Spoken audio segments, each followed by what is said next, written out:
2026 বিশ্বকাপে আবার মুখোমুখি ইংল্যান্ড এবং আর্জেন্টিনা সেমিফাইনালে। 86 বিশ্বকাপের পরে আবার তারা মুখোমুখি হচ্ছে এই 26-এর বিশ্বকাপে। আর 2026 সালে মুখোমুখি হওয়া মানে 3বার মুখোমুখি হতে যাচ্ছে। ম্যারাডোনার সেই বিতর্কিত গোল, হাত দিয়ে যে গোল দেওয়া 86-র সেই বিশ্বকাপের ক্ষত ইংল্যান্ড এখনো বয়ে বেড়ায়।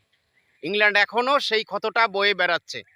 যাই হোক, 86 বিশ্বকাপের পর 1998 সালে যে বিশ্বকাপ অনুষ্ঠিত হয়, সেখানেও আর্জেন্টিনা এবং ইংল্যান্ড মুখোমুখি হয় রাউন্ড অফ 16-এ।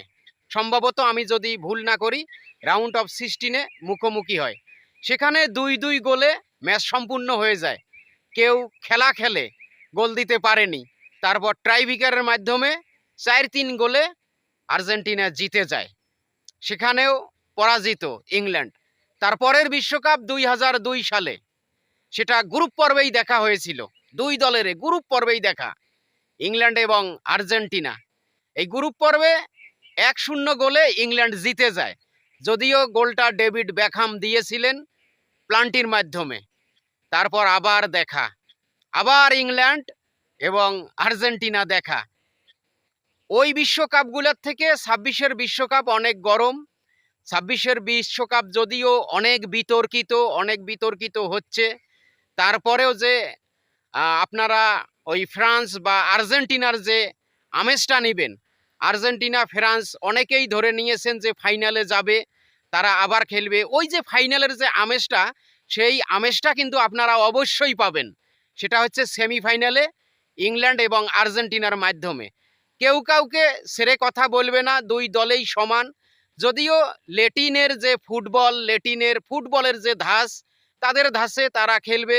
তারা সব সময় বল তাদের কাছে রাখার চেষ্টা করবে। ইংল্যান্ডও কাউন্টার অ্যাটাক চেষ্টা করবে, যেহেতু ইউরোপের দলগুলো সব পাওয়ার ফুটবল খেলে, গতির ফুটবল খেলে, তারা দ্রুত কাউন্টার অ্যাটাক করতে পারে। অতএব খেলা হবে শিয়ানে বাঘে ভাগে। আর এক জঙ্গলে দুই সিংহ তো থাকতেই পারে না, দুই সিনিয়র বাঘ থাকতে পারে না। যে কাউকে আউট হতেই হবে, যে কাউকে সেমিফাইনাল থেকে বাদ যায় ফাইনালে পা রাখবে, তা খেলাটা উপভোগ করার মতো হবে আর কি। কারণ ইংল্যান্ড এখনো ওই ক্ষত ভোলে না। ওই ক্ষত শুধু ইংল্যান্ড কেন, ফুটবল প্রেমী যারা আছেন, যারা ফুটবল ভালোবাসেন, ফুটবলের সৌন্দর্য উপভোগ করেন, তারা অবশ্যই ইংল্যান্ড এবং আর্জেন্টিনার খেলাটা উপভোগ করবেন। খেলা হবে শেয়ানে এবং লড়াই হবে অন্যরকম।